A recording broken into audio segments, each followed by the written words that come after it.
आपका। ये है TV18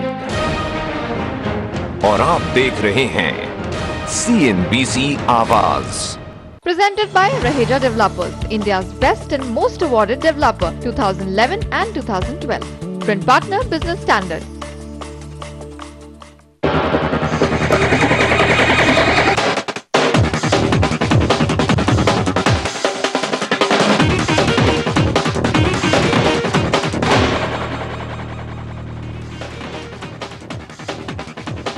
नमस्कार, CNBC आवाज पर आपका स्वागत है।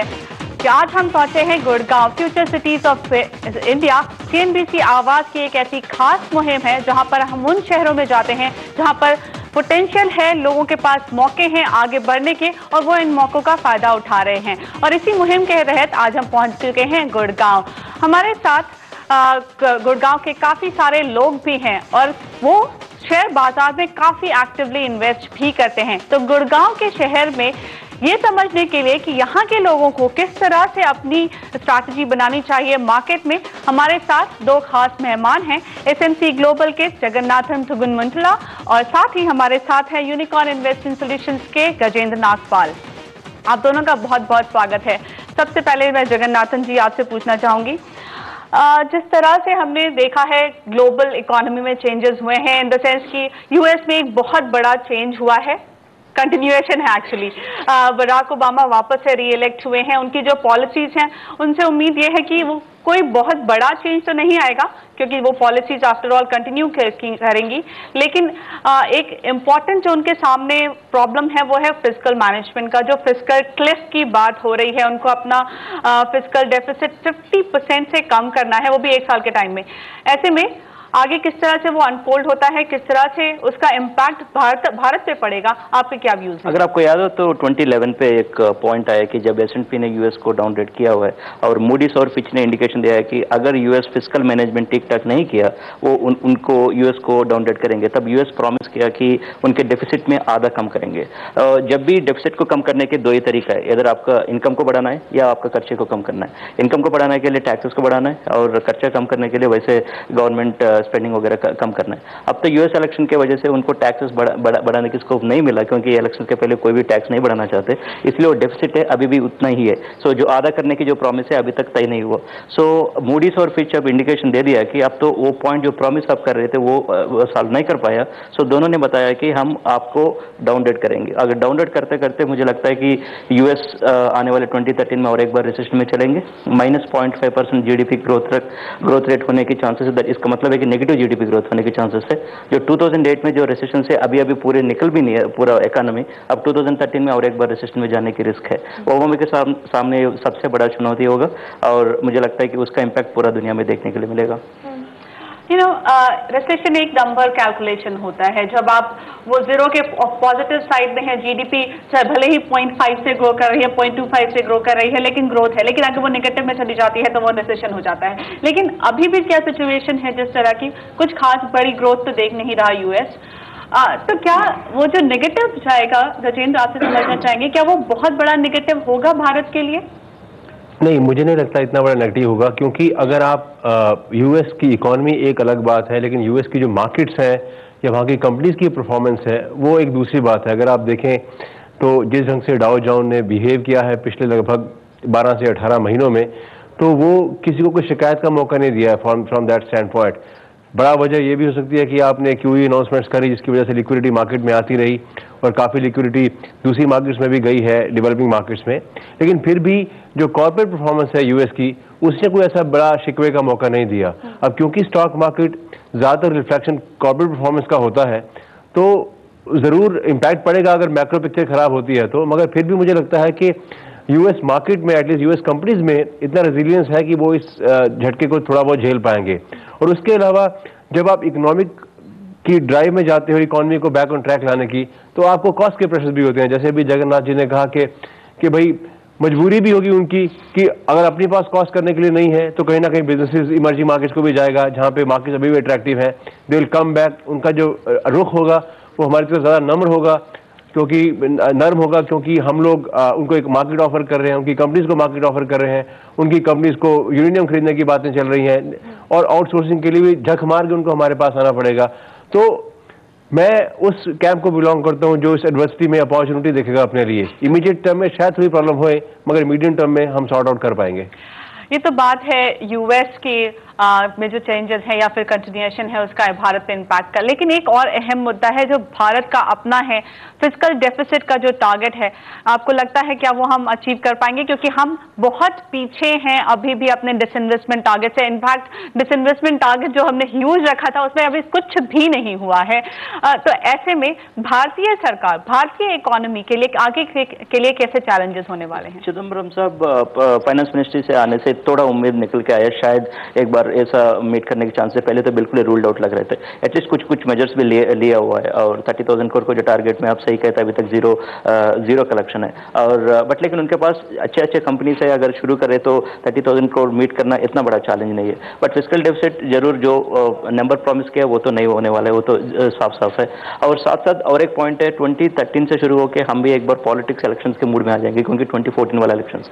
इसका मतलब है कि जो भी रिफॉर्म प्रोसेस है उनके लिए केवल 2-3 महीने का विंडो बचा हुआ है, कोई अगर कोई अनाउंस करे। इसके बाद मुझे लगता है कि फूड सिक्योरिटी बिल जैसा एक पॉपुलिस्टिक अनाउंसमेंट करना पड़ेगा, क्योंकि पुराने पिछले इलेक्शंस में उनको जो नरेगा, जो उनके वोट्स के लिए बहुत बड़ा रीजन बना, इस बार फूड सिक्योरिटी बिल एक रीजन बन सकता है। इसके लिए कोई मार्केट रिलेटेड रिफॉर्म्स नहीं होगा, people related reform, people related populistic measures होगा। इसलिए fiscal deficit almost we will lose the target. Okay, तो फिस्कल डेफिसिट का टारगेट तो शायद यहाँ पर लूज होगा, लेकिन इन सारी सिचुएशंस के बीच में हमें तो मतलब इस बात से है कि हमारे स्टॉक्स का क्या होगा। हम गुड़गांव की जनता के स्टॉक्स लेंगे, उनके सवाल लेंगे इस छोटे से ब्रेक के बाद।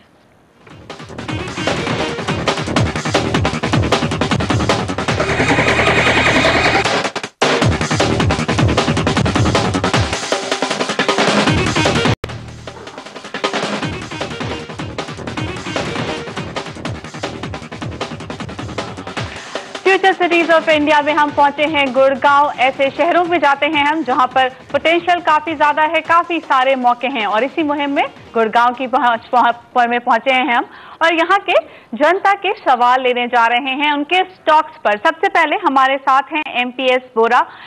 मिस्टर बोरा, क्या सवाल है आपका?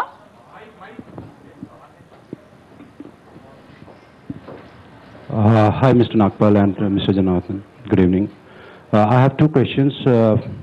एक मैंने ये पूछा है कि अर्बन ऑफशोर जो है ऑयल रिगिंग एक्सप्लोरेशन के अंदर में इतना ज़्यादा आज का मार्केट मूव कर रहा है। आप अगर ONGC का बात करें या आप रिलायंस का एक्सप्लोरेशन का बात करें, लेकिन अर्बन ऑफशोर का पिछले 2009 के बाद में इसका स्टॉक बिल्कुल एकदम स्टैंडिंग पॉइंट पे आ गया है और मूवमेंट नहीं है। जबकि आप टोटल ऑयल का पूरा मार्केट देखेंगे तो वो डे टू डे बेसिस के अंदर ऑयल का मार्केट काफी हैवी है, लेकिन फिर भी अर्बन ऑफशोर जो कि ऑफशोर ड्रिलिंग में है कुछ खास परफॉर्म नहीं कर रहा है। वो उस तरीके से अर्बन ऑफशोर का एक शेयर क्यों नहीं मूव हो रहा है, इसका एक मेरा क्वेश्चन है। दूसरा मेरे क्वेश्चन दूसरा है, RNRL और रिलायंस पावर जो आज कन्वर्ट हो चुका है, अब अगर हम इनकी पूरी एनुअल रिपोर्ट्स में देखें तो टर्नओवर के बेसिस के में नेट प्रॉफिट काफ़ी ज़्यादा गेन किया है, लेकिन ओवरऑल जो शेयर के ऊपर में जो शेयर होल्डर्स को आना चाहिए वो उस तरीके का लेवरेज उनको नहीं मिल पा रहा है। और इसका फ्यूचर क्या है, दोनों का शेयर्स के बारे में पूछना चाहूँगा। ओके, तो सबसे पहले अबान ऑफशोर की बात करते हैं। गजेंद्र, आपका क्या व्यू है? अबान ऑफशोर ड्रिलिंग में है, ऑफशोर ड्रिलिंग में, लेकिन उसके बाद भी परफॉर्मेंस कुछ खास नहीं पिछले कुछ दिनों से स्टॉक का स्पेशली, और काफ़ी सारी नेगेटिव न्यूज़ भी रही हैं इस सेगमेंट के शेयर्स के बारे में भी। सेगमेंट में ऑब्वियसली इश्यूज थे, जैसे सब बताते हैं। उसके अलावा बहुत सारे इशूज इस कंपनी स्पेसिफिक भी हैं। सबसे बड़ा इशू है डेट का। तो ऑब्वियसली जब सब सारे के सारे जो आपकी प्रॉफिटेबिलिटी नंबर्स हैं वो आपके ब्याज चुकाने में चले जाते हैं, तो to that extent shareholders के लिए उसके रिटर्न्स कम हो जाते हैं। तो अभी समस्याएं हैं, इस वजह से ये स्टॉक मार्केट को अंडर परफॉर्म कर रहा है और अपने पीएस को भी अंडर परफॉर्म कर रहा है। बट मुझे लगता है धीरे धीरे करके ये सॉर्ट आउट अपने इश्यूज को कर रहे हैं। बट इमीडिएट टर्म में कोई ऐसी लगातार कोई ऐसा स्पाइक आएगा ऐसा प्रतीत मुझे नहीं होता है।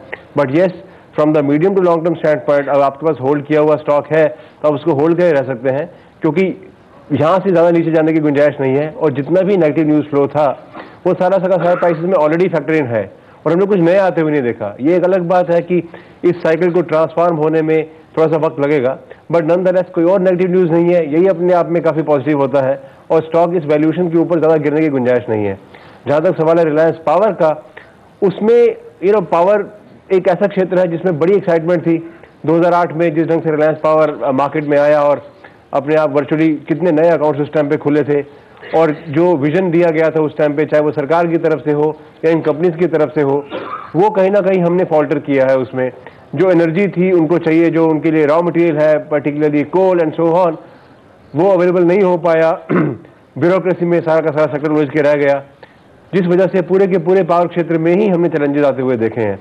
बट पिछले लगभग कुछ हफ्तों में या कुछ महीनों में जिस ढंग से पीएमओ ने इन्वॉल्व होकर पावर कंपनीज के सीईओ से मुलाकात करी है, या इंटर मिनिस्ट्रियल ग्रुप में जो पावर को लेकर चर्चाएं हुई हैं, इसका मतलब यह हुआ कि सरकार का कंसिडरेबल टाइम और बैंडविड्थ अब पावर क्षेत्र को बैक ऑन ट्रैक लाने में लग रहा है, विच मीन्स कि अगर आप ज़्यादा टाइम और बैंडविड्थ अपनी स्पेंड करोगे तो कुछ ना कुछ लास्टिंग सोल्यूशन आप निकालने की कोशिश करोगे। आई थिंक वो एफर्ट्स अभी होने शुरू हुए हैं। आई डू बिलीव कि जब पावर क्षेत्र में ओवरऑल हम रिकवरी आते हुए देखेंगे, thanks to some of the policies which will be durable in nature, उसके बाद पूरा का पूरा पावर क्षेत्र वापस मार्केट को आउट परफॉर्म करना शुरू करेगा।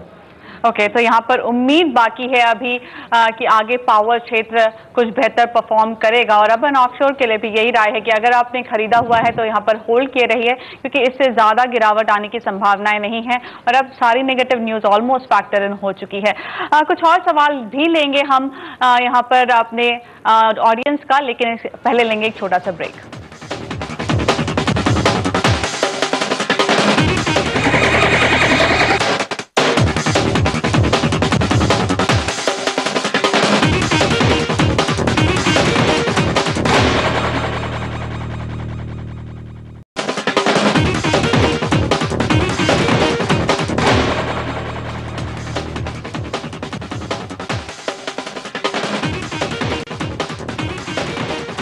आप देख रहे हैं सीएनबीसी आवाज की खास मुहिम फ्यूचर सिटीज ऑफ इंडिया, और फ्यूचर सिटीज ऑफ इंडिया पे हम पहुंचे हैं गुड़गांव। यहाँ की जनता के सवाल ले रहे हैं। चलते हैं नेक्स्ट सवाल पर। महिपाल जैन का सवाल है। मिस्टर महिपाल जैन, नमस्कार। अभी हाल ही में अमेरिका में इलेक्शन कंप्लीट हुए हैं और ओबामा साहब दोबारा से प्रेसिडेंट वहाँ के मुकर्रर हो गए हैं। यहाँ पे रियलिटी के बारे में, गुड़गांव के शहरों के बारे में बातचीत हो रही है। मेरा प्रश्न ये है कि ओबामा साहब के दोबारा आने से यहाँ की रियलिटी पर, खासकर गुड़गांव की, तो क्या असर पड़ेगा?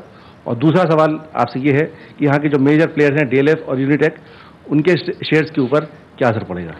आप रियल एस्टेट स्टॉक्स के पर सवाल पूछ रहे हैं। तो रियल एस्टेट सेक्टर पर क्या इफेक्ट पड़ेगा, रीइलेक्शन का पड़ेगा भी कि नहीं, और इन स्टॉक्स का डीएलएफ और यूनिटेक, इनका क्या किया जाए? इंडिया का सबसे बड़ा डाइकाटमी चीज़ ये है कि रियल एस्टेट प्राइसेस, जो बिल्डिंग्स वगैरह का प्राइसेस कभी नीचे नहीं आता है, रियल एस्टेट स्टॉक प्राइसेस कभी ऊपर नहीं जाता है। कि वो बिल्कुल साफ साफ है कि रियल एस्टेट स्टॉक प्राइस लगभग ऑलमोस्ट इश्यू प्राइस से 90% नीचे है, और रियलिटी प्राइस से कभी भी रियल एस्टेट कुछ खरीदने के लिए जाए कभी आपको सस्ते में तो मिलता नहीं है। तो आई थिंक एक बड़ा चैलेंज है। आई थिंक मुझे नहीं लगता है कि रियल एस्टेट स्टॉक्स में इमीडिएट फ्यूचर में कोई रैली होने वाला है, क्योंकि म्यूचुअल फंड्स, इंस्टीट्यूशंस कोई भी टच नहीं करना चाहता। 2008 का इसके बाद ऑलमोस्ट रियल एस्टेट एक नेगेटिव लिस्ट में आ गया कि बहुत सारे इन्वेस्टर्स के लिस्ट में। आई थिंक ऊपर से इतने सारे अच्छे अच्छे बेट्स रीजनेबल वैल्यूएशन में मिल रहे, मुझे कोई लॉजिक नहीं दिखता आज के दिन में कोई भी रियल एस्टेट में क्यों खरीदे। साथ के साथ कॉर्पोरेट गवर्नेंस इश्यूज वो सब तो साथ है। और आप रियल एस्टेट में बिल्कुल ही इंटरेस्टेड है, रियल एस्टेट खरीदिए, रियल एस्टेट स्टॉक्स मत खरीदिए।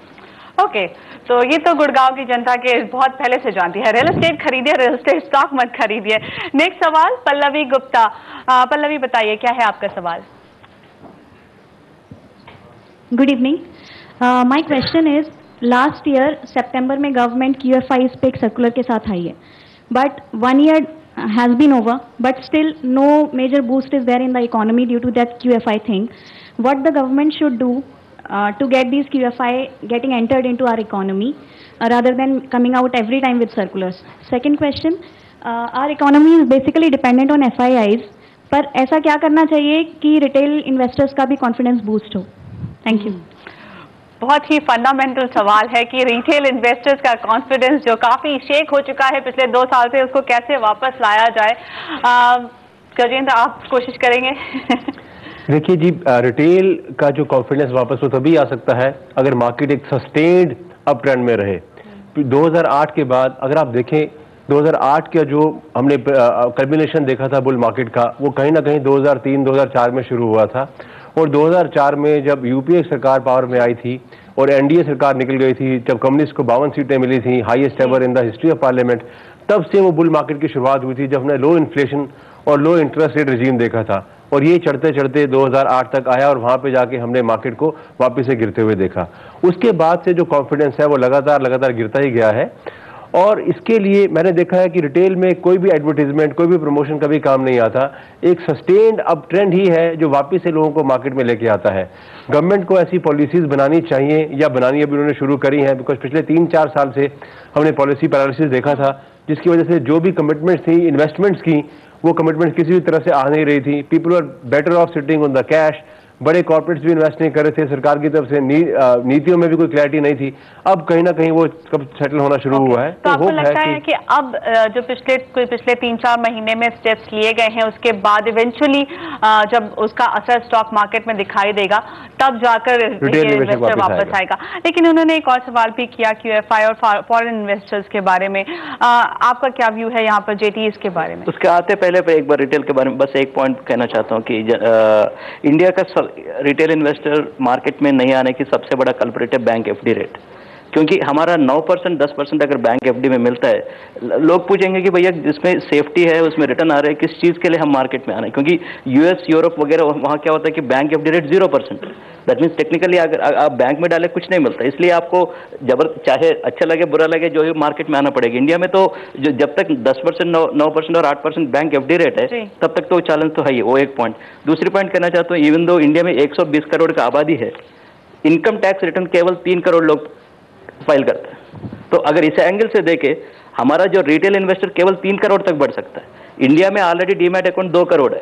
इसका मतलब यह है 3 करोड़ इनकम टैक्स रिटर्न पे करने वाले, 2 करोड़ डीमैट अकाउंट से ऊपर इतना पोटेंशियल कहां पर है? हर कोई बोलता है 120 करोड़ आबादी है, अगर इनकम टैक्स पे करने वाले नहीं है तो उनको कैसे एक्सपेक्ट करेंगे वो मार्केट में आएंगे? तो there is a fundamental issue there. As far as QFI की बात है, QFI तभी आएंगे जब FIS आएंगे, फॉर ए रीजन, क्योंकि QFI हम उनका इंडिविजुअल इन्वेस्टर्स को टारगेट कर रहे हैं फॉरेन में। जब वहाँ इंस्टीट्यूशन इन्वेस्टर्स इंडिया में आने के लिए थोड़ा बहुत हिचकिचा रहे पिछले 1 साल से, QFIs को हम कैसे एक्सपेक्ट करेंगे? ऊपर से QFI जब लाया, प्रणब मुखर्जी साहब फाइनेंस मिनिस्टर थे, इसके बाद 3 फाइनेंस मिनिस्टर चेंज किए, प्रणब मुखर्जी, देन मनमोहन सिंह, देन चिदम्बरम ने पॉलिसी रिफॉर्म्स लाना शुरू किया।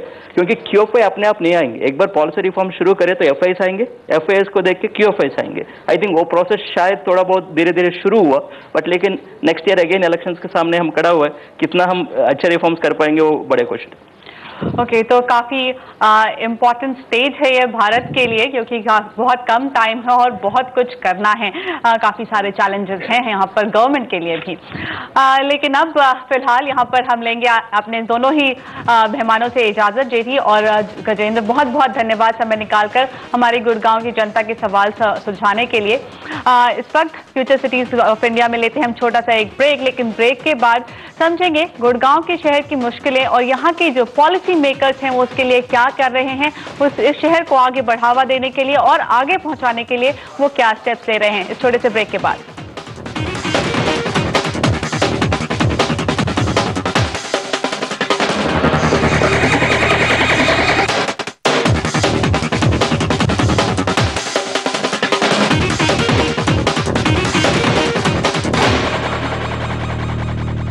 रहे हैं CNBC आवाज। Presented by Raheja Developers, India's best and most awarded developer, 2011 and 2012. Print partner, Business Standard.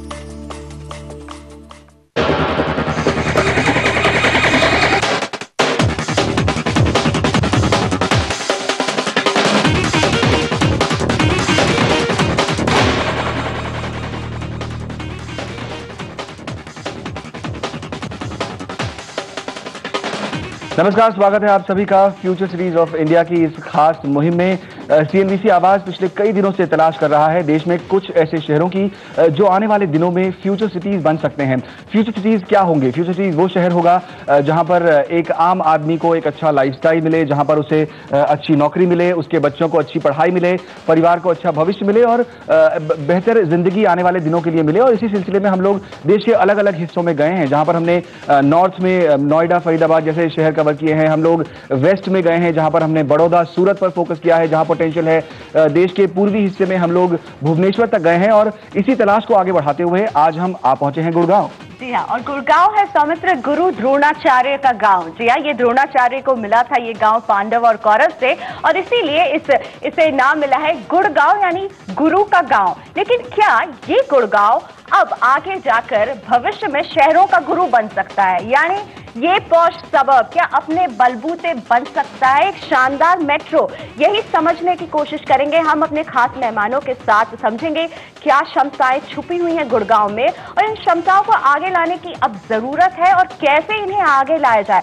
यानी हम सिर्फ खूबियों की बात नहीं करेंगे, हम खामियों को भी ढूंढेंगे और बताएंगे कि क्या किया जा सकता है ताकि ये बन सके भविष्य का शहर। तो एक इंट्रोडक्शन हमारे खास मेहमानों का। मेरे साथ इस तरफ है जयंत दावर जी, जो कि वाइस चेयरमैन और MD हैं सिंधा टेक्नोलॉजीज के, ऑटो कंपोनेंट्स बनाती है इनकी कंपनी। और इस तरफ मेरे साथ हैं Anuj Gupta, public sector lead IBM India. बिल्कुल, और गुड़गांव जैसा कि मशहूर है एक बड़े इंडस्ट्रियल हब के तौर पर, तो इस समय यहाँ की एक सबसे बड़ी कंपनी मारुति सुजुकी के चेयरमैन RC भार्गव हमारे साथ जुड़ रहे हैं। उसके अलावा मेरी दाईं तरफ बैठे हैं रहेजा डेवलपर्स के चेयरमैन और MD मिस्टर नवीन रहेजा, और साथ ही हरियाणा सरकार के principal secretary town and country planning Sudeep Singh Dhillon साहब। आप सभी का स्वागत है। ढिल्लन साहब, मैं आपसे शुरू करना चाहूंगा। बेहतरीन शहर के तौर पर गुड़गांव उभरा है, पिछले कई सालों में हमने देखा है बड़े बड़े यहाँ पर इंफ्रास्ट्रक्चर क्रिएट हुए हैं, बिल्डिंगें बनी हैं, बड़ी कई कंपनियां आई हैं। जाहिर तौर पर सरकार का अपना एक विजन होगा, एक थॉट होगा कि इस शहर को, जैसा हम फ्यूचर सिटी कह रहे हैं, कैसे बनाया जाए। अगर आप एक ब्रीफ आइडिया दे सकें कि सरकार का प्लान क्या है इस शहर को आगे ले जाने के लिए। आप इसको फ्यूचर सिटी कहते हैं, हरियाणा सरकार ने इसको मिलेनियम सिटी के नाम से एक दर्जा दिया है। और इस शहर की प्लानिंग जो है वो 1982 से एक डेवलपमेंट प्लान के साथ शुरू की गई, और उस समय डेवलपमेंट प्लान बहुत ही छोटे आकार का था। तो वो डेवलपमेंट प्लान 1996 में उसको अंतिम रूप दिया गया। 2001 तक उस प्लान की वैलिडिटी थी, तो 2001 से लेकर 2005 तक इस प्लान को बढ़ाया नहीं गया। इस प्लान को फिर 2005 में जब ये मौजूदा सरकार जो चौधरी भूपेंद्र सिंह हुड्डा की सरकार है, उस टाइम पे आकर के देखा गया कि गुड़गांव का विकास एक प्लान सुनियोजित ढंग से करना बहुत ज़रूरी है। तो उसको देखते हुए एक नया प्लान तैयार किया गया, जिसकी की अवधि 2021 तक नापी गई। और पहले जो प्लान किया गया था वो तकरीबन 10,000 हेक्टेयर एरिया था। अब हमने कोई 26,000 हेक्टेयर, जो उससे पहले वाले एरिया से 2.5 गुना ज़्यादा है, उस सारे की प्लानिंग की है। और इस प्लान को एक पब्लिक पार्टिसिपेशन के माध्यम से अंतिम रूप दिया है। और वो उस प्लान में ना सिर्फ लोगों की रेजिडेंशियल नीड्स, बल्कि कमर्शियल नीड्स, इंडस्ट्रियल नीड्स, और जिस तरह की भी इस विकास के लिए सुविधाएं चाहिए, उन सारी सुविधाओं का एक मैं कहता हूँ समायोजित करके उन चीजों को उस तरीके से विकास प्लान तैयार किया। बिल्कुल, यानी सुनियोजित तरीके से काम करने की तैयारी है आगे के लिए। इसीलिए हम भी यहाँ पर हैं, क्योंकि समझना चाहते हैं किस तरह से काम हो रहा है। मेरे साथ यहाँ पर RC Bhargava, chairman Maruti Suzuki India limited के हैं। उन्हें यहाँ लाना चाहूंगी, और इन्हें लाना जरूरी इसलिए भी है कि 1980 के दशक में, जैसा कि सुदीप जी ने भी बताया, जब इस शहर की नींव रखी गई और तब मारुति ने अपना प्लांट खोला था गुड़गांव में, तब से लेकर अब तक भार्गव जी, आपको क्या लगता है गुड़गांव किस तरह से इसकी तस्वीर बदली है? देखिए, जब हम लोगों ने 1982 में यहाँ पर काम शुरू किया था, तो मैं समझता हूँ किसी ने भी ये नहीं सोचा था कि गुड़गांव जो आज बन गया है वो कभी बनने की उम्मीद है या बन सकता है। उस वक्त गुड़गांव एक छोटा सा गांव था, और मारुति के बारे में भी लोगों को बड़े सवाल थे कि ये कंपनी चलेगी नहीं चलेगी, क्या होगा इस कंपनी का। और उस वक्त किसी ने कोई सीरियसली सोचा नहीं था।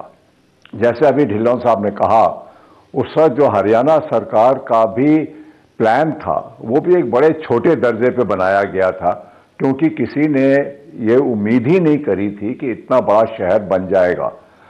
और देखते देखते जब मारुति का वहाँ पर प्लांट चलने लगा और उसकी पूरे देश में बिक्री काफ़ी जल्दी जल्दी बढ़ने लगी, तो लोगों ने एकदम से ये फैसला किया कि दिल्ली का जो आगे बढ़ाव होगा वो गुड़गांव की तरफ होगा, क्योंकि गुड़गांव की तरफ ज़मीन भी खाली थी और वहाँ पर एयरपोर्ट भी था और वहाँ बढ़ने की गुंजाइश बहुत काफ़ी थी।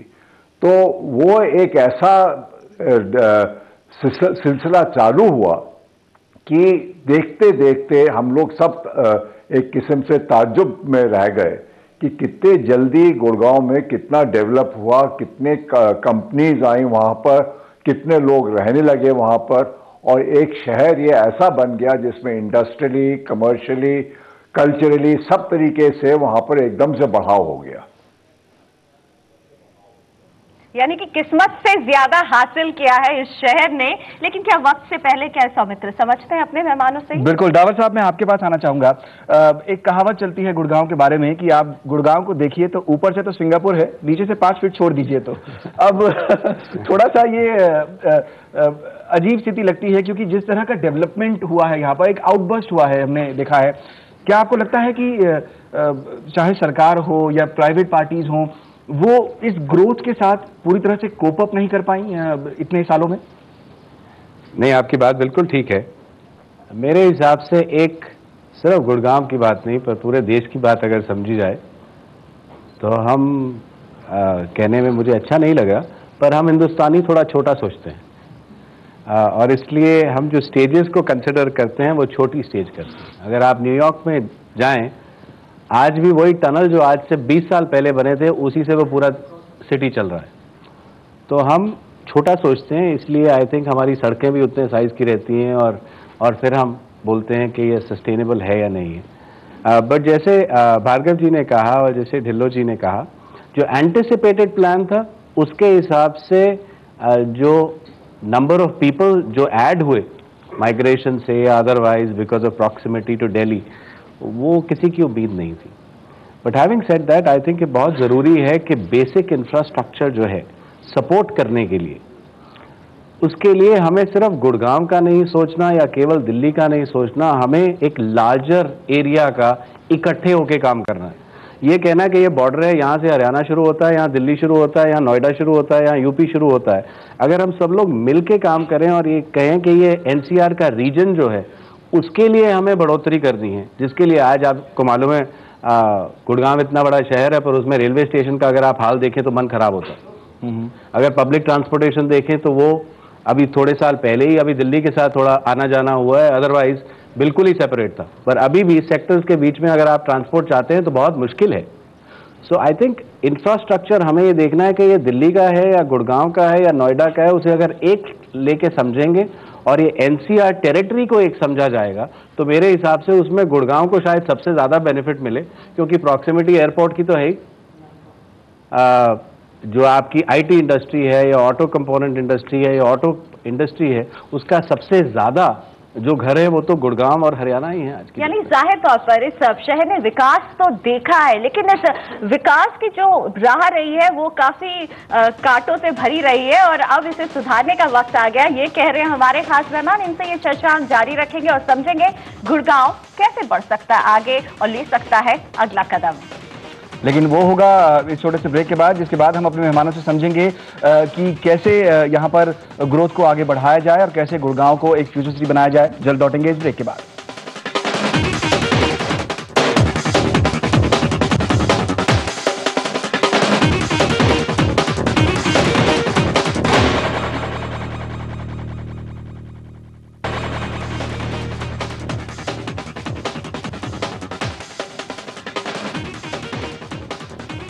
Welcome back. Back future cities of India के अपनी इस खास सीरीज के साथ हम हैं हरियाणा के एक प्रमुख औद्योगिक शहर गुड़गांव में। हम समझने की कोशिश कर रहे हैं क्या क्षमताएं हैं इस शहर में और आगे की राह इसके लिए कैसे होने वाली है। क्या वो बात है इस शहर में कि ये हमारे देश के दूसरे मेट्रो शहरों को टक्कर दे सके। हमारे साथ कुछ खास मेहमान हैं और फिलहाल हमारे साथ शो में जुड़ चुके हैं श्री प्रवीण कुमार जी, एडमिनिस्ट्रेटर हुड्डा, और इनसे ही बातचीत में शुरू करना चाहूंगी। सर, गुड़गांव ने बहुत कुछ बदलाव देखा, तस्वीर बदली है, लेकिन कहीं ना कहीं बहुत सारे काम हैं जो अभी करने बाकी हैं। तो सरकार का इन सबको लेकर फोकस क्या है गुड़गांव के लिए?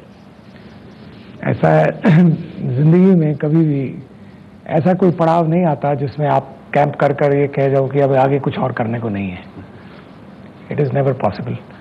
देखिए, जो अच्छी, जैसे सर ने कहा, ढिल्लों साहब ने कहा, अच्छी प्लानिंग के दो कंपोनेंट्स होते हैं। या जब भी आप कोई बड़ी बिल्डिंग बनाते हैं, चाहे वो 50 मंजिल की भी हो, 50 मंजिल की भी आपको प्लान करनी पड़ती है और ये भी देखना पड़ता है कि हर जो ईंट लगती है उस 50 मंजिल में वो तरीके से लगे। तो जो बेस्ट प्लानिंग है वो माइक्रो लेवल पर भी और मैक्रो लेवल पर भी, उसके दोनों कंपोनेंट्स होते हैं। And there is no situation, कोई भी ऐसी सिचुएशन, हालात ऐसे नहीं होते जो स्टैटिक हों। जैसे अगर आपने शुरू में सोचा कि ये इतनी तेजी से नहीं बढ़ेगा, तो that is a good point. It is a symbol of growth and it is also, it talks very well of the environment of the state, कि स्टेट ने एक ऐसा एनवायरमेंट दिया जिससे ग्रोथ इतनी तेजी से बढ़ी। तो उसमें जो कमियां हैं, आप देखें ना, इस देश में, हमारे देश में अभी भी बहुत कुछ ऐसा है जो बहुत प्रिमिटिव है और बहुत कुछ ऐसा है जो इंटरनेशनल स्टैंडर्ड से भी आगे है। जी, यानी साफ है कि ग्रोथ बहुत तेजी के साथ हुआ है। क्या यही इसके आड़े आ गया ढिल्लन जी? आपको लगता है ग्रोथ जिस रफ्तार से हुआ उस रफ्तार से प्लानिंग नहीं हो पाई, क्या ये एक स्पीड ब्रेकर हो गया? मैं थोड़ा सा इसके बैकग्राउंड में जाना चाहूँगा। गुड़गांव की अगर 2001 के सेंसस पे नज़र लगाई जाए तो इसकी पॉपुलेशन 2 लाख से भी थोड़ी कम थी, और 2011 का सेंसस लगाएं तो गुड़गांव की पॉपुलेशन 9 लाख से थोड़ी बढ़ के दर्ज हुई, और अगर आज की पॉपुलेशन लगाएं तो ये तकरीबन 12.5 लाख है। और इसके अलावा 2-2.5 लाख पॉपुलेशन ऐसी है जो फ्लोटिंग पॉपुलेशन है। तो पूरे इस देश में किसी भी शहर की इतनी ग्रोथ नहीं हुई है कि 2 लाख से बढ़ करके आप 12.5 लाख और 2.5 लाख की फ्लोटिंग पॉपुलेशन को सपोर्ट करें। इवन नेशनल कैपिटल, जिसकी ये growth rate 44% decadal growth rate थी 1991 से 2001 तक, उसकी डेकेडल ग्रोथ जो है 26% हुई because of the policies followed by the NCR planning board. तो ये 2 लाख से बढ़ के एकदम 14.5 लाख तक पहुंच जाना over a small period of time.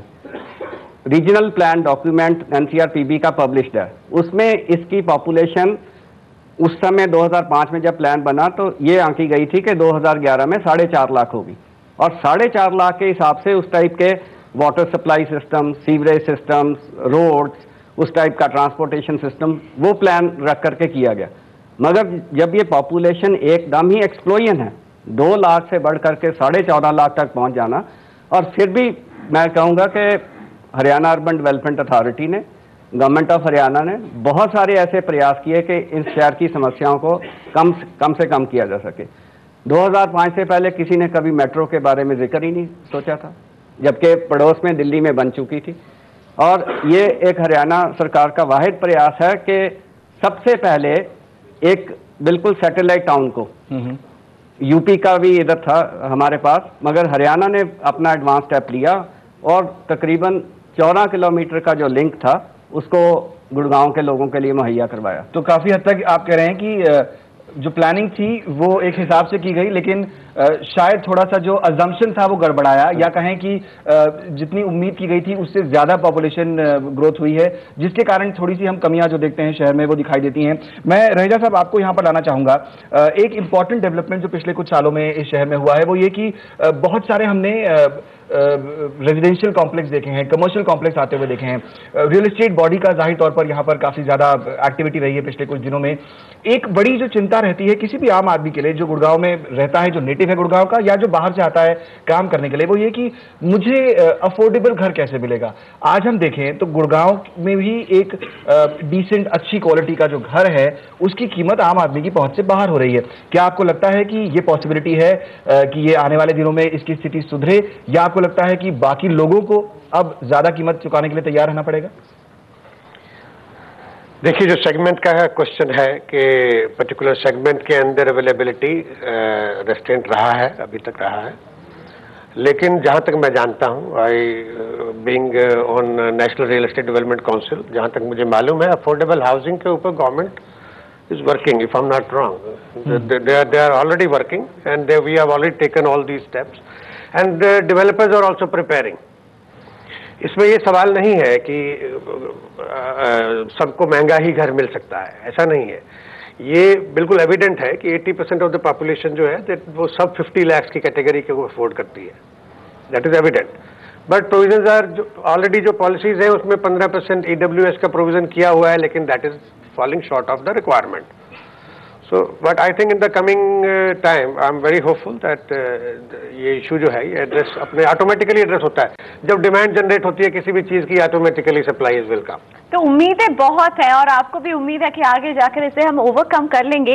लेकिन इतने सारी उम्मीदों के बीच में अनुज गुप्ता आपको लाना चाहूंगी। पब्लिक सेक्टर लीड हैं आप IBM इंडिया में, और IBM एक स्मार्ट सिटीज करके प्लान ला रहा है सौमित्र, जो कि बता रहा है आप टेक्नोलॉजी कैसे इंटीग्रेट कर सकते हैं। तो गुड़गांव की सारी बातें सुनी, अलग अलग स्टेक होल्डर्स की बात सुनी, आपको क्या लगता है गुड़गांव को भी टेक्नोलॉजी एनहांसमेंट की जरूरत है? या बिल्कुल। तो पहले तो मैं ये कहना चाहूंगा कि हम जब प्लानिंग की बात करते हैं, राइट, तो हर सिटीजन की एक एक्सपेक्टेशन होती है सिटी से, right, and planning should meet that expectation. और मैं समझ रहा हूँ कि जैसे आप सबने कहा कि भाई बहुत तेजी से ग्रोथ हुआ, वो गुड़गांव अकेला शहर नहीं है, दुनिया में आई थिंक बहुत सारे शहर हैं जो बहुत तेजी से ग्रो हुए, राइट। और एक स्टडी के हिसाब से 2030 तक इंडिया में हर मिनट 30 लोग बड़े शहरों में मूव करेंगे, राइट। और हमारा जो इंफ्रास्ट्रक्चर में प्रेशर है वो बढ़ता रहेगा, वो कम नहीं होगा। तो आज हमें सोचना पड़ेगा कि हम किस तरह के स्मार्ट सॉल्यूशंस यूज करें जिससे कि हमारा जो एग्जिस्टिंग इंफ्रास्ट्रक्चर है उसको मैं एफिशिएंटली यूज कर सकूं और सिटीजन की एक्सपेक्टेशन को मीट कर सकूं, वो चाहे पब्लिक सेफ्टी से रिलेटेड हो, ट्रांसपोर्टेशन से हो, वाटर से हो, एनर्जी से हो, हेल्थ से हो। तो IBM इंडिया सॉफ्टवेयर लैब में हम लोग इसी तरह के सॉल्यूशंस डेवलप किए हैं और जो दुनिया के बाकी शहरों में यूज हो रहे हैं और इंडिया में भी कई शहरों ने उनको अब I will say pilot basis पे इम्प्लीमेंट करना शुरू किया है। राइट, भार्गव साहब, मैं आपको यहाँ पर चर्चा में शामिल करना चाहूंगा। जिस तरह की बात यहाँ पर निकल कर आ रही है कि जैसा यहाँ पर गुप्ता जी ने भी कहा कि सिटीजन की एक्सपेक्टेशन एक है, लंबे समय से आप इस शहर से जुड़े हुए हैं, आपने देखा है बदलाव होते हुए। अब सवाल ये बनता है कि क्या करने की जरूरत है, क्योंकि जैसा कि हमने अभी सुना ढिल्लन साहब, क्योंकि जो एक्सपेक्टेशन थी उससे ज्यादा लोग इस शहर में आए हैं और शायद यही वजह है कि जो इंफ्रास्ट्रक्चर बेसिक हम थोड़ा सा चरमराता हुआ देखते हैं। अब जब भी गुड़गांव से आप किसी बेसिक इंफ्रास्ट्रक्चर की बात करें तो लोग कहते हैं कि जी सड़कें ठीक नहीं है, हाँ जी पानी नहीं आता, बिजली नहीं आती। तो ये बेसिक चीजें निपटने के लिए क्या करने की जरूरत है जिससे ज्यादा से ज्यादा इंडस्ट्रीज भी आए और जो एक आम आदमी शहर में रह रहा है उसकी स्थिति और बेहतर हो सके? देखिए, गुड़गांव एक औद्योगिक शहर से शुरुआत करी थी। मारुति जब स्थापित हुई थी उस वक्त ना तो कमर्शियल ना इंडस्ट्रियल कुछ था वहां पर। अब हो ये गया है कि इस दौरान में इंडस्ट्री का ग्रोथ काफी हो गया है और साथ साथ कमर्शियल एक्टिविटीज का, ऑफिसेज का, बिल्डिंग्स का, IT का, उसका भी ग्रोथ हो गया है। तो जितना डेवलपमेंट वहां पर ज्यादा नजर आता है वो सब कमर्शियल बिजनेस की तरफ नजर आता है और हमको जो महसूस होता है कि इंडस्ट्रियल एक्टिविटीज के लिए खास तौर वर्कर हाउसिंग के लिए कोई खास प्रोग्राम अभी तक बना नहीं है और वर्कर्स को गुड़गांव में जो काम करते हैं उनको वहां रहने में बहुत ही ज्यादा तकलीफ होती है और उसका कोई सल्यूशन नहीं नजर आता। मेरी समझ में सल्यूशन तो अब यही होगा कि वर्कर की हाउसिंग गुड़गांव से कुछ डिस्टेंस पे जमीन डेवलप करके बनाई जाए, मगर साथ साथ ट्रांसपोर्टेशन सिस्टम्स को इम्प्रूव किया जाए ताकि वहां के वर्कर्स काम पर वक्त पे आ पाए और ज्यादा समय ना लगे। क्योंकि जो हाउसिंग इस वक्त कहते हैं कि अफोर्डेबल हाउसिंग है, अंडर 50 लाख की हाउसिंग है, वर्कर्स के लिए वो तो बिल्कुल ही अनअफोर्डेबल हाउसिंग है। तो मेरे ख्याल से जो इंफ्रास्ट्रक्चर डेवलपमेंट है वो दोनों नजरिया से देखना चाहिए कि इंडस्ट्रीज के लिए, इंडस्ट्रियल वर्कर्स के लिए क्या करने की जरूरत है, और जो कमर्शियल वर्कर्स हैं और जो कमर्शियल एरियाज हैं और आईटी सेक्टर है, उनके जो लोग हैं जिनकी तनख्वाहें कहीं ज्यादा होती हैं, उनके लिए क्या डेवलपमेंट किया जाए। और दिल्ली का एक ये सैटेलाइट टाउन अगर बनेगा तो इंडस्ट्रियल और कमर्शियल टाउन दोनों का जो रिक्वायरमेंट्स है उनको कैसे मीट करी जाए, आई थिंक अलग अलग प्लान बनने की जरूरत है। बिल्कुल, तो यानी कि ये दो अहम बातें भार्गव साहब आपने उठाई हैं। एक तो ये कि जो वर्कर कम्युनिटी है उसके लिए हाउसिंग की समस्या जो है उससे कैसे निपटा जाए, और जो कम्यूट करना होता है लोगों को शहर में, जो ट्रांसपोर्टेशन है, अर्बन ट्रांसपोर्ट जिसकी हम बात करते हैं, उससे कैसे उसे कैसे उस समस्या को सुलझाया जाए। ये दोनों ही सवाल हम अपने मेहमानों के सामने रखेंगे, लेकिन इस छोटे से ब्रेक के बाद।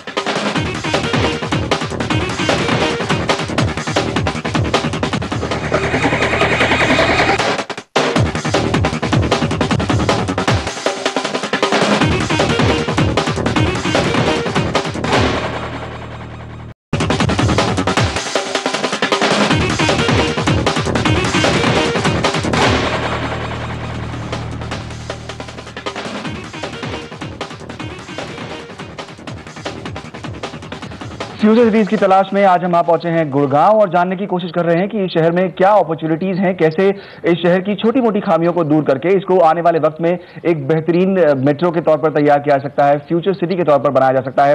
ब्रेक से पहले जैसा कि भार्गव साहब ने दो अहम मुद्दे उठाए थे कि जो वर्कर क्लास है इस शहर में उसके हाउसिंग का एक बड़ा मुद्दा है। क्या ऐसी पॉसिबिलिटी है कि हम शहर से थोड़ा आगे बढ़कर उनके लिए एक बेटर हाउसिंग सिस्टम क्रिएट कर सकें, और साथ ही उन्होंने एक सवाल उठाया था कि जब वहां पर स्थिति बेटर होगी तो क्या उनके लिए बेटर ट्रांसपोर्टेशन, बेटर कम्यूटेशन का सिस्टम क्रिएट कर सकें ताकि वो जल्दी से जल्दी वापस आ सकें। ये दोनों ही सवाल लेकर मैं ढिल्लन साहब के पास आना चाहूंगा। ढिल्लन साहब, अच्छे सुझाव यहां पर भार्गव साहब ने दिए हैं, क्या ऐसी पॉसिबिलिटी आपको दिखती है? हाँ, दोनों ही जो मुद्दे उठाए हैं वो बहुत अहम हैं। जो अफोर्डेबल हाउसिंग का है, हरियाणा सरकार ने ये शहर जो बसाना शुरू किया था, हरियाणा अर्बन डेवलपमेंट अथॉरिटी ने लीड ली थी इसमें, और अभी भी देखें तो बहुत सारे जो पुराने सेक्टर्स हैं 1 से 57 उसमें हुड्डा की बहुत बड़ी प्रेजेंस है। और अफोर्डेबल हाउसिंग के नज़र हमेशा ही हुड्डा की रही। शुरू में ये परसेंटेज थी 10%, अगर 100 प्लॉट बनाए तो 10 वो बनाए वीकर सेक्शंस के लिए। ये परसेंटेज बढ़ाएगी 15%, 20%, आज के दिन ये 35% है। तो अगर 100 प्लॉट हैं तो 1/3 हिस्सा वो छोटे वर्ग के, और उनके जो उनका प्राइस है वो बहुत ही कम है, 500 रुपये पर स्क्वायर यार्ड।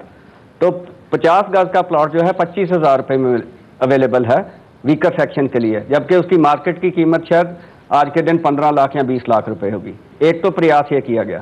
साइमल्टेनियसली ये कहा गया कि जिनको भी लाइसेंस दिए जाएंगे उनके 15% ड्वेलिंग यूनिट अगर वो ग्रुप हाउसिंग में है, और अगर प्लॉटेड कॉलोनी में है 20% वो प्लॉट्स में वो वीकर सेक्शंस के लिए देंगे। और उनका भी ड्रॉ जो है पब्लिक के माध्यम से, पब्लिक एडवर्टाइजमेंट के माध्यम से एप्लीकेशन इनवाइट करके निकाला जाएगा। तो इस सारी चीज़ को देखते हुए जो यूनिट्स क्रिएट किए गए हैं इकोनॉमिकली वीकर सेक्शंस के, ये पार्ट सोल्यूशंस थे। इसके बावजूद भी बहुत सारे जो इंडस्ट्रियल हाउसेस हैं उनको उनके वर्कर्स को जगह नहीं मिल पाती और वो इधर उधर स्क्वैट करते हैं। उसके लिए एक पॉलिसी लाई गई कि इंडस्ट्रियल यूनिट अपने यूनिट के अंदर ही 10% हिस्सा जो है वो वर्कर हाउसिंग के लिए या अपनी मैनेजमेंट के हाउसिंग के लिए इस्तेमाल कर सकता है, जो कि पहले प्रावधान नहीं था। इन सारी चीज़ों के करने के बाद भी ये समस्या का पूरा हल नहीं है।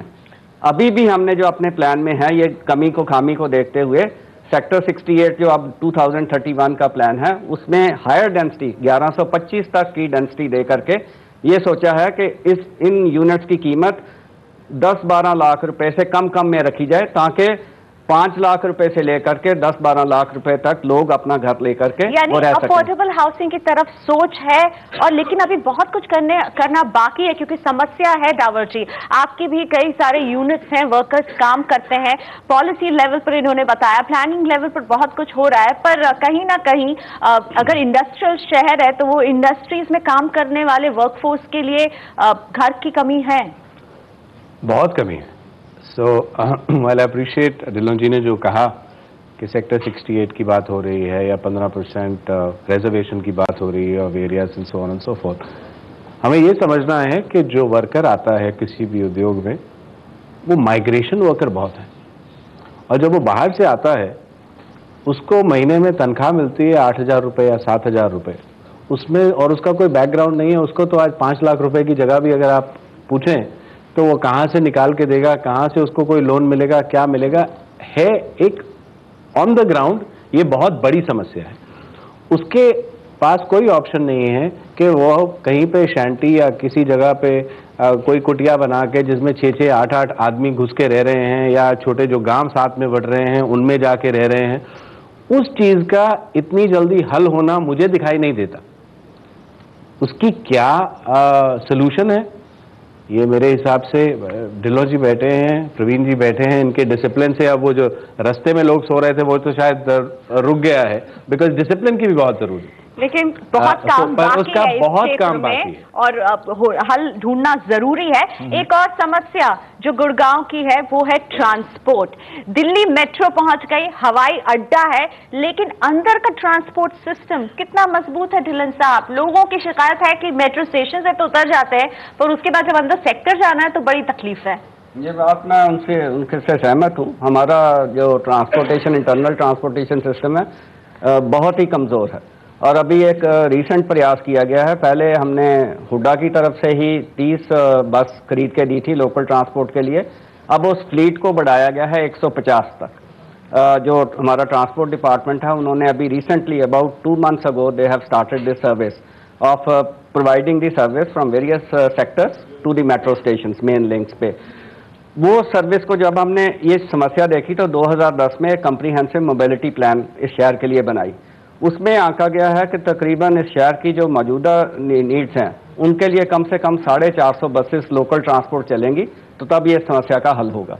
इसके साथ साथ एक आईपॉड का भी सोल्यूशन ढूंढा जा रहा है ताकि वो आईपॉड्स भी यहाँ पे कुछ जो कंजेस्टेड एरिया है उसमें चलें, और जो 450 बसेस का फ्लीट है वो 150 तो इंट्रोड्यूस करनी है और 300 हमने हमारा ये लक्ष्य है कि अगले 1-1.5 साल में इंट्रोड्यूस करें। जाहिर तौर पर ढिल्लन जी आपकी बातों से लग रहा है प्लानिंग बहुत है, यानी आप लोग भी देख रहे हैं कि इस शहर में कुछ बात है, राइट?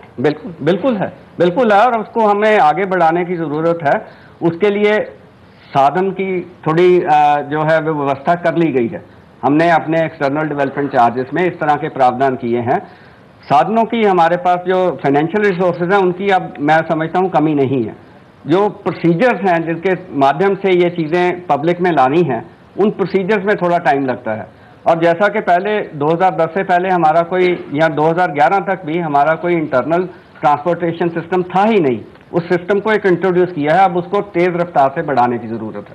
और अगर ये 450 बसेस, मेरा अंदाज़ा है कि अगर 2014 तक इंट्रोड्यूस हो जाती हैं तो बहुत जो समस्या है ट्रांसपोर्टेशन की वो उसका हल निकलेगा। जी हाँ, यानी स्वामित्व साफ तौर पर गुड़गांव में काम तो बहुत हो रहा है, लेकिन वाकई में अगर इस शहर को वक्त से पहले और किस्मत से ज्यादा हासिल करना है तो शायद इस विकास की रफ्तार को थोड़ा और जोर पकड़ना होगा। तो कैसे जोर पकड़ सकती है विकास की ये रफ्तार, हम आपको बताएंगे। हम अभी हाजिर हो रहे हैं एक छोटा सा ब्रेक लेकर के।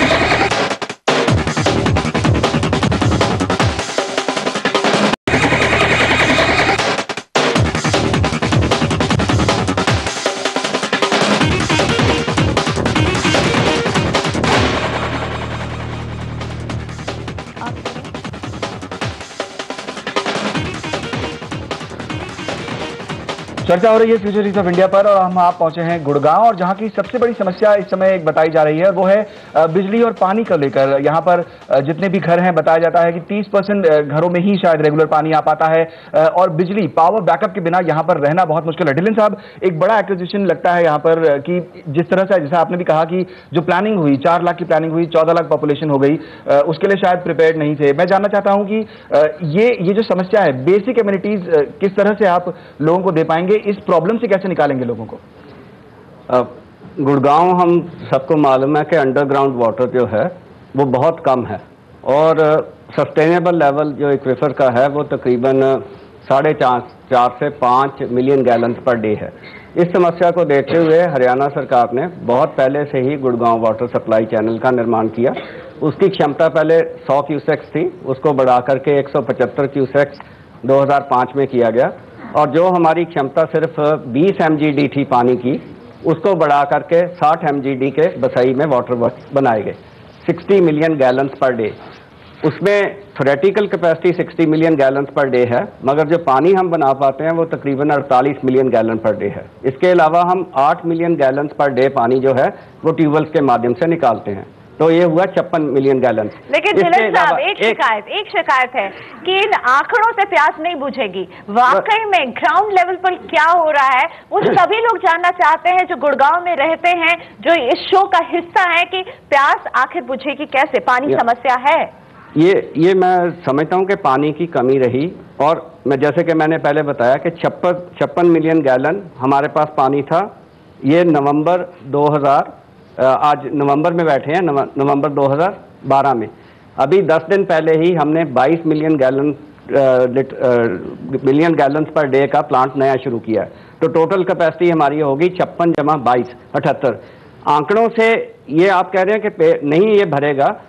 हमने वाटर सप्लाई लाइंस लगाई, बूस्टिंग स्टेशंस बनाए, ये सिस्टम्स को प्लान करके एक नई NCR चैनल 322 करोड़ रुपए की बनाई, जिसमें कि 200 क्यूसेक्स पानी आज के दिन चल रहा है, वो चल रहा है। उसके टैंक्स बनाए, उनकी ज़मीन की एक्विजिशन की, ये सारे प्रोसेस को एक टाइम लगता है, और ये टाइम पहले प्लान किया गया 2005 में। ये समस्या को पहले एंटीसिपेट किया गया, तभी जा करके ये आज हमारे पास 78 मिलियन गैलन पर डे का प्रबंध है, और इस कैपेसिटी को हम 2015 तक 44 मिलियन गैलन डे के हिसाब से और ऑगमेंट करेंगे। जो हमारी डिस्ट्रीब्यूशन लाइंस की कमी है या मेन्स की कमी है, उसको हम दूर करते जा रहे हैं। 145 किलोमीटर के करीब हमारी मेन डिस्ट्रीब्यूशन पाइपलाइंस लगी हुई हैं। बूस्टिंग स्टेशन 2 हैं, उनकी कैपेसिटी कम है, उनको सेक्टर 16 में और 57 में बढ़ाने के लिए प्रयास हमारे जारी हैं।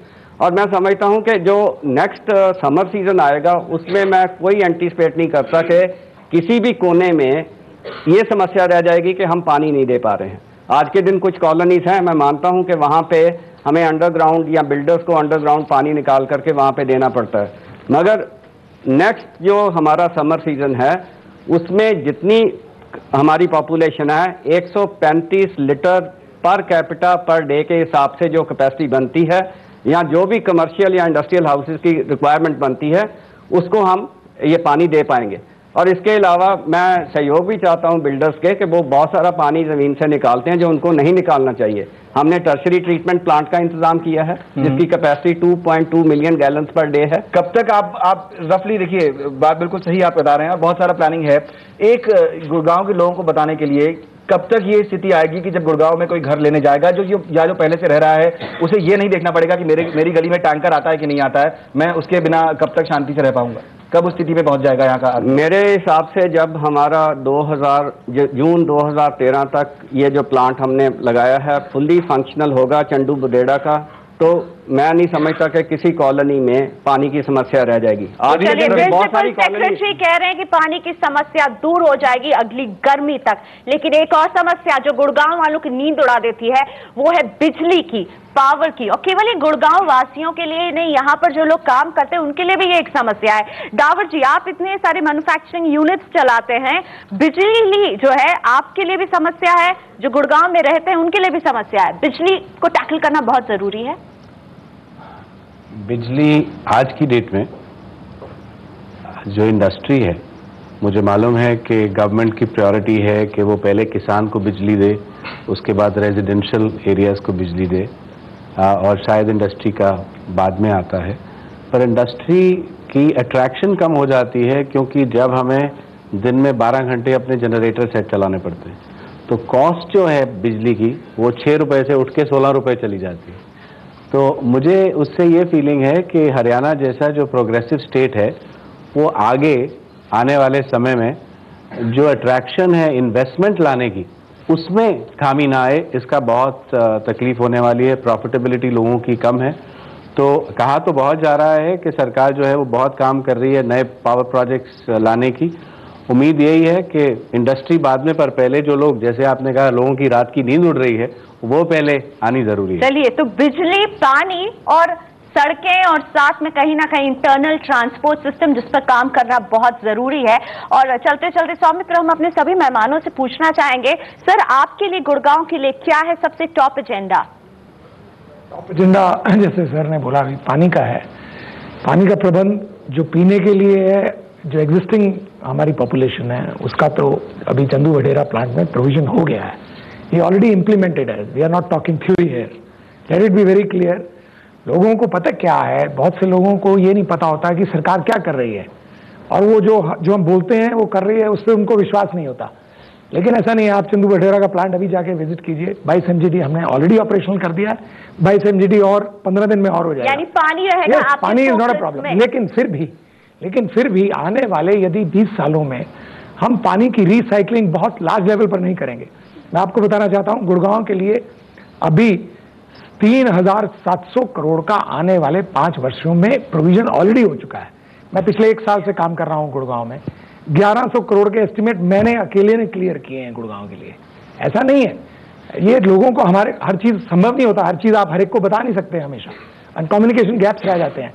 तो ये ऐसा नहीं है, लेकिन आने वाले समय में जैसे मैंने बोला, number 1 is water, because roads बन सकती हैं, बाकी सब चीजें बन सकती हैं, पार्क्स बढ़िया हो सकते हैं, हाउसिंग बन सकती है, लेकिन अगर पानी की किल्लत पड़ गई तो वो बहुत बड़ी मुश्किल। चलिए, तो हुडा एडमिनिस्ट्रेटर प्रवीण कुमार के लिए सबसे पहला फोकस गुड़गांव के लिए रहेगा पानी पर, पानी पहुंचाना है। जैन टावर, आपकी तरफ से छोटा सा फोकस चाहेंगे? छोटा नहीं हो सकता फोकस।